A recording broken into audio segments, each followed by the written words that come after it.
ladies and gentlemen of the press. The members that you see in front here are mostly elected members of parliament, both in the Senate and the National Assembly, and other leaders of the National Alliance. A statement on the presidential election held on 8th August 2017. Fellow Kenyans, our statement here is that the results published by the IEBC at the Bomas of Kenya are a fraud. We amended the electoral laws to enhance the accountability of the electoral process and of the election officials. The Elections Laws Amendment Act requires the IEBC to transmit the results and scanned copies from the polling stations into a public portal.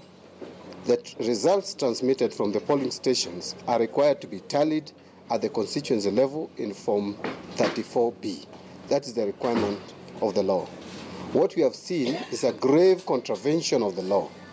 The IEBC did not create a public portal, did not deposit any document, and instead kept feeding Kenyans with the results that nobody knows where they were coming from. And I want to add at that stage that we went all the way to the Court of Appeal to have this matter clarified before elections.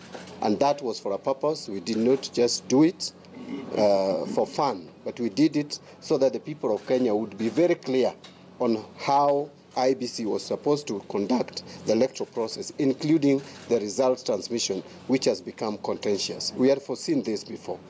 In all the constituencies that the candidates represented here were, and that I'm talking about members of parliament, both members of the Senate and members of the National Assembly that you see in front of you, even those who lost elections and are with us here, would attest that in all the constituencies that we represented, that us here represented, no presidential results were tallied.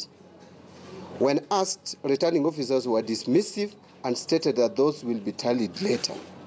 Neither were any of these results announced as required by law. So this was a clear violation of the law.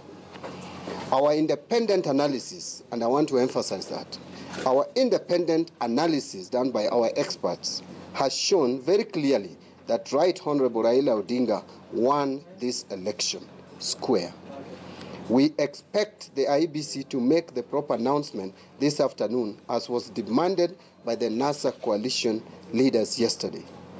In the meantime, we call upon all Kenyans to remain calm and vigilant as we wait for a just conclusion of this process.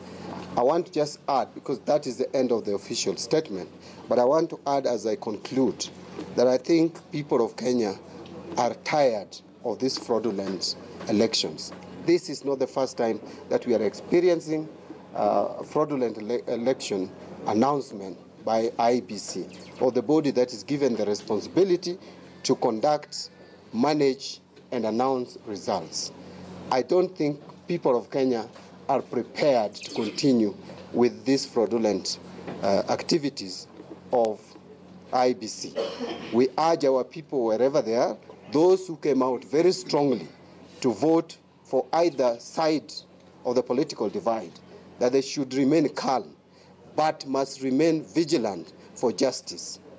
Justice must be seen to be done for the people of Kenya on this election. I want to ask two of my colleagues to make very quick comments. Then we proceed from Honorable Chris Omala. Yeah, thank you. My name is Honorable Chris Omala from Trans Nzoia. I want to say that the whole electioneering process was very fraudulent, and obviously if the process is fraudulent, the output is also fraudulent. This was said in the Court of Appeal, and the ruling was very clear that the returning officer at the constituency level is supposed to do the tallying, to do the announcement after doing the verification. This was not done. Instead, they were just transmitting everything at the national level at Bomas. And this is in contempt of court, because the court ruling was very clear that the returning officer at the constituency level is supposed to do verification, do the announcement before transmitting to bomb us. Instead, we've seen the opposite. As we call upon the Kenyans to remain calm, we want this matter to be looked into deeper so that we be able to know who is the right winner when it comes to the presidency. But for now, we expect nothing, but we expect IBC to follow the due process and announce the right winner for presidency. I thank you. Thank you. I will ask, of course, I don't know whether I mentioned my name. I'm Honorable John Mbadi. My name is John Mbadi. Mbadi is M-B-A-D-I for the benefit of those who are not Kenyans. The national chairman of the Orange Democratic Movement Party, which is a party within NASA, and the MP-elect for Suba South constituency. I want to ask the Honorable Timothy Bozire. Thank you, Mr. Chairman. I'm the National Treasurer for ODM.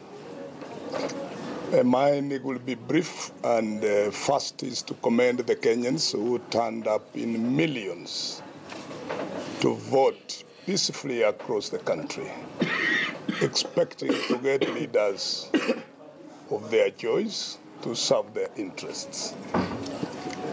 Two, it is unfortunate that yet again we are being taken through a fraudulent process in getting the people's decision to the rest of the world that we, as good Kenyans, should have what is our choice. Jubilee as a party, as a government, yet again, has played a role of misleading Kenyans on a very important matter that Kenyans have peacefully made a decision on. At the level we are in, we will ask Kenyans to remain peaceful as our top leaders have asked them. At an appropriate time, a decision will be made. Let me not be preemptive. It takes costs to realize or to achieve what the destiny can be. Kenyans for final or for the last move will make a decision. Whatever the cost, we will make a decision as a country. Thank you. Thank you. Thank you. Thank you. Thank you. Thank you. You take any questions? No, we are not taking questions. Chairman. No questions. Yesterday, you said No questions. Chairman, watch out to add something. No, I'll add something. You can't dilute. Just, I want to add something. I will add something. It's collective. It's collective. Naam, ni wabunge kutoka